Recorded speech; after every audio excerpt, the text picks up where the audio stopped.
তো finally Arshinagar eco পার্কে চলে আসলাম। আর এই ইকো পার্কটা যে এতটা পরিমাণ সুন্দর আমি কখনো না গেলে জানতামই না। তো কুষ্টিয়া জেলার মধ্যে ভেড়ামারা থানার মধ্যে সব থেকে বেস্ট একটা ঘোরার জায়গা হচ্ছে ইকো পার্ক। তো যাই হোক, এটা কিন্তু তারাগণিতে অবস্থিত। তো জায়গাটা অনেক অনেক সুন্দর, আর এখানে ঘোরাঘুরির পরিবেশটা অনেক সুন্দর। তোমরা ভিডিওর মাধ্যমে দেখতে পারবা আসলে পার্কটা কেমন, আর আমি এখানে গিয়ে কি কি করলাম সেটাও তোমরা টুকটাক দেখতে পারবা। তো যাই হোক, এখানকার সব থেকে সুন্দরতম জায়গা হচ্ছে এই যে ব্রিজের মতন কেমন করে দেওয়া আছে অনেকগুলো ঘর টাইপের। তো এই জায়গাটা আমার কাছে অনেক বেশি সুন্দর লাগছে।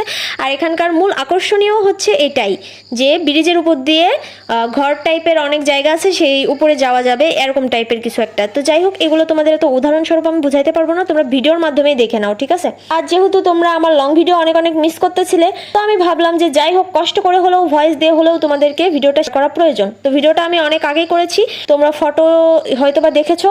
আর এই ফটোতে আমার অনেক ভিউ হয়েছে, প্রায় 20,000 30,000 মতন ভিউ হয়েছে ফটোতে। তো যাই হোক, ভিডিওটার জন্য তোমরা অনেকেই অপেক্ষা করতেছিলা হয়তো বা মনে মনে। তো ফাইনালি ভিডিওটাও পোস্ট করে ফেললাম। তো ভিডিওটা কেমন হয়েছে আর তোমরা কে কোথায় থেকে ভিডিওটা দেখছো অবশ্যই কমেন্টে জানাবা।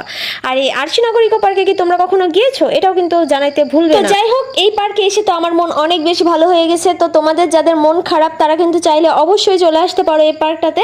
আর এই দেখো সাপ, গাইস তোমাদের কি সাহস আছে আমার মতন সাপ ধরার? দেখছো আমি অনেক সাহসী, আমি কিন্তু সাপ দেখে মোটেও ভয় পাই না, আমি কিন্তু সাপ নিজের হাত দিয়ে ধরে ফেলছি, দেখছো। তো যাই হোক, পার্কে ঘুরতে ঘুরতে তোমাদের সাথে একটা কথা শেয়ার করি। কথাটা হলো, মানুষের ভালো দেখে কখনোই হিংসা করবা না, বুঝছো। হিংসা করলে কিন্তু তুমি কখনোই উপরে যেতে পারবা না। এই জন্য মানুষকে দেখে হিংসা করা ঠিক না।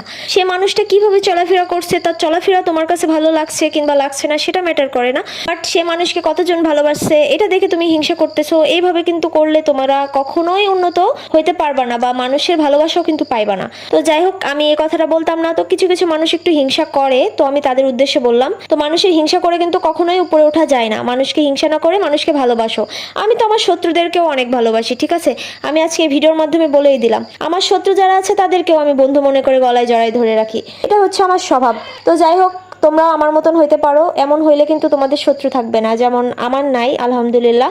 আর আমি শত্রু কখনো বানাইও না, আমার শত্রুদেরকে আমি নিজে বন্ধুই মনে করি। আর আমার থেকে সুন্দর সুন্দর কন্টেন্ট বা লং ভিডিও যদি তোমরা চেয়ে থাকো অবশ্যই বেশি বেশি কমেন্ট করতে হবে, না হলে কিন্তু আমি ভিডিও দিতাম না এত কষ্ট করে, ঠিক আছে। লং ভিডিও দিতে গেলে অনেক ভাবনা চিন্তা করা লাগে। তো যাই হোক, একটু বেশি বেশি কমেন্ট করবা, তাহলে লং ভিডিও আসবে। তোমাদের সুন্দর সুন্দর কমেন্টেই কিন্তু আমি লং ভিডিও বানানোর বেশি আগ্রহ পেয়ে থাকি, এজন্য তোমরা সুন্দর সুন্দর কমেন্ট করবা, ঠিক আছে। আর গাইস, একটা কথা না বলে পারলামই না, আমি কিন্তু এই পার্কে গিয়ে আম পেয়েছি, ঠিক আছে। আমগুলো কিন্তু মজার ছিল না, বাট পেয়েছি, কিছু পাই বা না পাই। তো আজকে ভিডিও এই পর্যন্ত, আল্লাহ হাফেজ।